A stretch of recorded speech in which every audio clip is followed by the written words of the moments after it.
Doutora Denise, como é que a senhora acompanha esse fato agora e que comparativo, se é que pode ser feito algum comparativo, com o que aconteceu em 2017, quando os prédios também do Congresso, do STF foram invadidos, mas a mídia, a chamada velha imprensa, deu um tratamento diferenciado?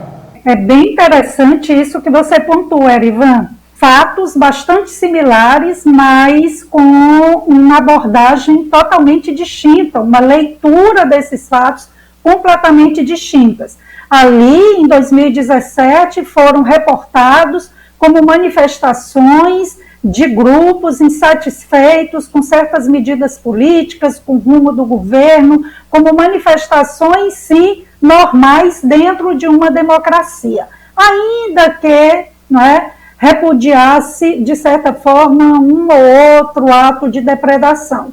Agora, com os episódios de 8 de janeiro último, e aqui um breve parênteses, nós, democratas, de fato, pessoas comprometidas com a defesa de solução pacífica de conflitos, né, que as instituições resolvam as crises sem maiores rupturas. Eu, você, Ivan, e creio que os que nos acompanham não compactuam, não defendem com qualquer forma de violência extremada, de uso de armas, de depredação de prédios públicos, de prédios privados, em defesa de suas pautas políticas. Não importa se de direita, se de esquerda ou de centro, repudiamos igualmente. Nossa indignação não é seletiva.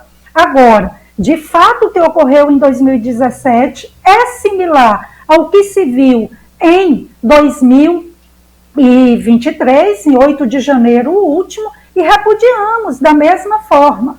O que ocorreu ali, sem dúvida, nós vimos pessoas que se mantiveram do lado de fora dos prédios públicos e outros que adentraram, e ao que parece, pelas imagens que circularam, há indicação de que já havia pessoas dentro de alguns desses prédios e ali praticaram atos de depredação. Que essas pessoas sejam descobertas, apuradas as responsabilidades e devidamente punidas. Agora, chamar essas pessoas de terroristas é, no mínimo, desonestidade intelectual.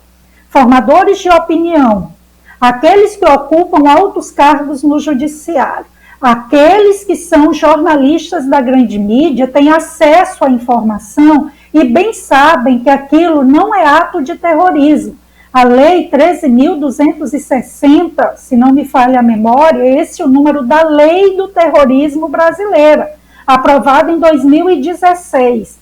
Alguém lembra o que ocorreu em 2016?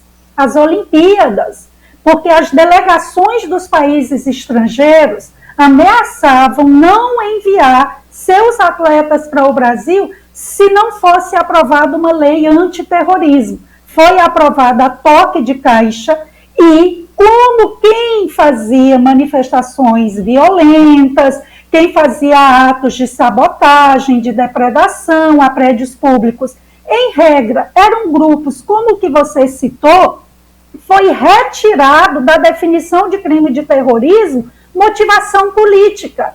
Seria terrorismo você praticar atos para criar um terror social por xenofobia, que é o ódio, não é? A repulsa ao estrangeiro, por motivação de intolerância, por etnia, raça.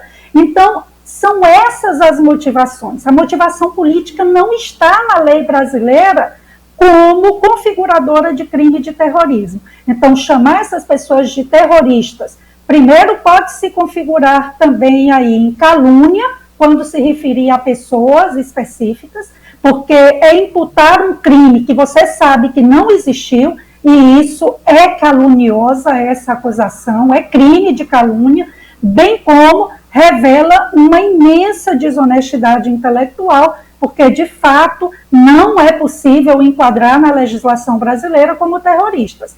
A Procuradoria da República já denunciou algumas pessoas por crimes como associação criminosa, incitação ao crime, mas sabendo que não é possível acusar de terrorismo, tem recorrido aí a outros, né, tipos penais para acusar algumas pessoas ali descobertas pelo envolvimento aí em atos de depredação e de manifestação violenta no último dia 8 de janeiro. Erivan, quem nos acompanha.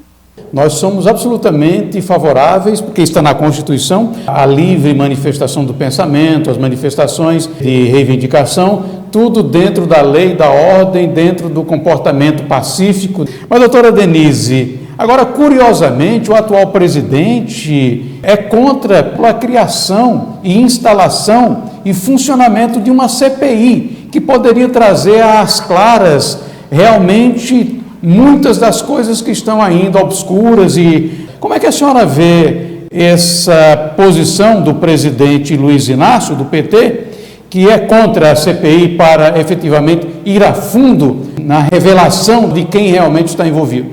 Muito suspeito, né, Erivan? Porque quem está interessado em descobrir de fato os bastidores, quem são os reais envolvidos, aqueles que articularam aquela tragédia, aqueles atos repulsivos vistos, não naqueles manifestantes que se mantiveram de forma pacífica, ali do lado de fora, sem destruir qualquer patrimônio público, sem invasões, sem depredações.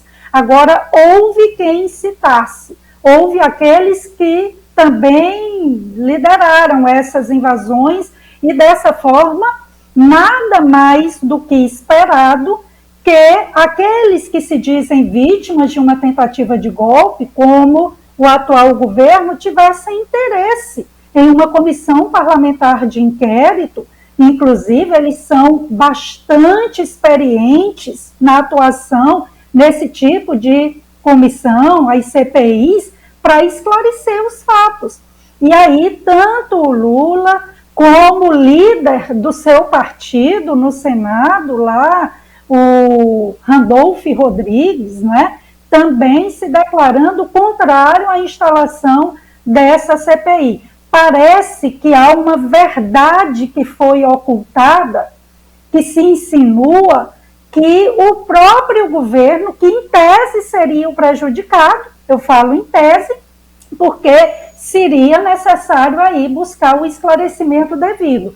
E esse governo, que em tese seria o prejudicado, não ter o real interesse em apurar, investigar a fundo o que ocorreu, quem foram os mentores dessas invasões, quem estava por trás de todos esses atos de vandalismo, de depredação, é, no mínimo, suspeito de que há um interesse de que essa verdade não venha à tona e seja conhecida pela ampla maioria, pela totalidade aí da população brasileira, pelo menos, né?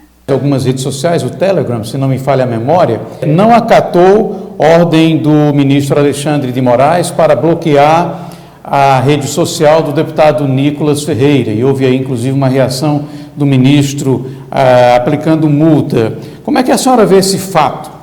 Olha, Erivan, eu ouso dizer que a gente não vive um Estado democrático de direito saudável, merecedor desse nome.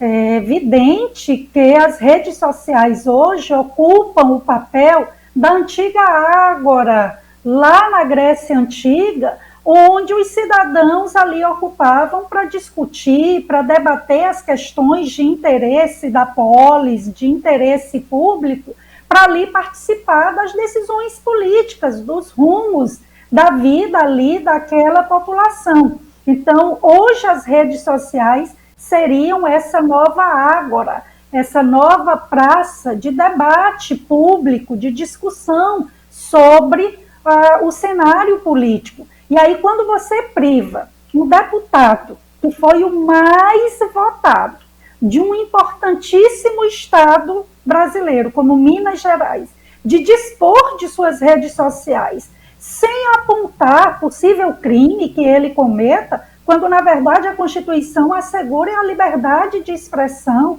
é a livre manifestação de ideias, é preocupante.